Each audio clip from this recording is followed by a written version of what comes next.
आता बातमी सविस्तर बातमी पुन्हा एकदा भिगवणमधून आहे। भिगवणमधल्या मुलीच्या कथित अपहरण प्रकरणाला आता नवं वळण मिळालंय। या प्रकरणातल्या मुलीने आपल्या आईकडे जाण्याची इच्छा आता व्यक्त केली। इंदापूर कोर्टामध्ये आज व्हिडिओ कॉन्फरन्सिंगद्वारे तिला हजर करण्यात आलं। कोर्टात मुलीने आपला जबाब बदललाय। याआधी तिने मुलासोबत राहण्याची इच्छा व्यक्त केलेली होती, तसंच आपल्या स्वतःच्या मर्जीने आपण मुलासोबत गेल्याचंही तिने म्हटलेलं होतं।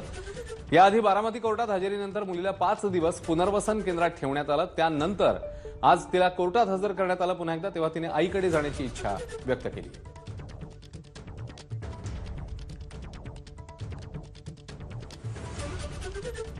आम्ही फिर्यादीतर्फे मूळ फिर्यादी म्हणजे तिची आई श्रीमती अनिता राजू आटोळे यांच्या मार्फत वकीलपत्र दाखल करून त्या ठिकाणी हजर झालो। त्यावेळेसच कुमारी वैष्णवीस व्हिडिओ कॉन्फरन्सद्वारे VC द्वारे मेहरबान कोर्टापुढे हजर केलं आणि त्यावेळेस मेहरबान कोर्टाने तिला तिची संमती विचारली असताना प्रथमदर्शनी तिने सांगितले की मला तिने आई आणि तिच्या मामासोबत जाण्याची इच्छा प्रदर्शित केल्यामुळे त्या अनुषंगाने कोर्टाने तिचा ताबा ह्या तिचा मामा आणि आई यांच्याकडे देण्याबाबत आदेश पारित केलेला आहे। बातमी पुण्यामधनं। पुण्यातल्या वाहतूक कोंडीवर आणि वाढत्या प्रदूषणावर तोडगा काढण्यासाठी जिल्हा प्रशासन वेगळा निर्णय घेण्याच्या